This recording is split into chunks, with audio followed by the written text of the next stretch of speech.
Now our closer look at George P. Bush. He grabbed headlines back when he announced he was running for Texas Land Commissioner. The bilingual 38-year-old seen as a potential GOP star. But now it's questions about his dad, Jeb, that are popping up most on the campaign trail. Chief White House correspondent Jonathan Karl met up with him in College Station, Texas. I want to thank all of our candidates as well. Down in the heart of Texas, there's another George Bush running for office. George P. Bush has been immersed in politics about as long as he's been walking. I pledge allegiance. He was just 12 when he first took the stage of a Republican National Convention. Few have spoken at so many of them. Now 38, he finally has his own campaign bus. You've been drawn to politics for a long time. This is the first time you're actually running.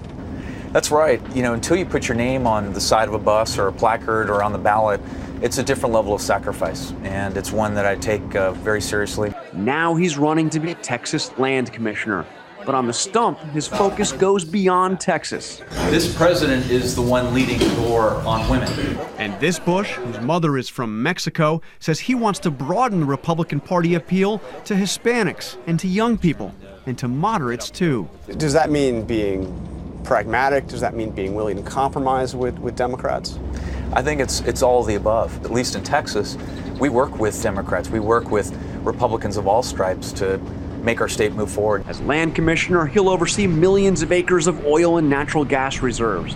But he also talks about the need for renewable energy, and he attempts to stake out a middle ground on climate change. Well, sort of. How big a threat is climate change to the Texas coastline? The Texas coastline is impacted by rising sea levels.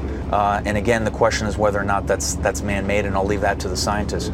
But at least in Texas, the facts show that on average about 17 feet of wet beach is lost due to coastal erosion. Which is a huge problem for Texas. It's a huge problem. But you don't doubt that human activity contributes to climate change? Well, we'll see in terms of the science, in terms of there's a wide range that has been discussed. And again, I'm not a scientist by any stretch, but everywhere from no impact at all to 100%. On the trail, there are constant reminders that he's in the family business. I voted for your grandfather. I voted for your father. I'm voting for you. Excellent. There's the grandfather who was president and the uncle.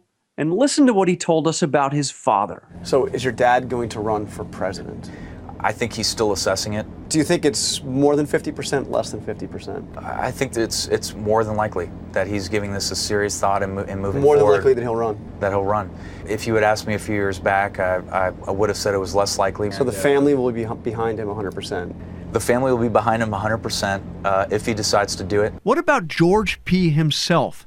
You don't grow up in this family without at least thinking about it, do you? You had to at some point think, maybe I'll be president someday.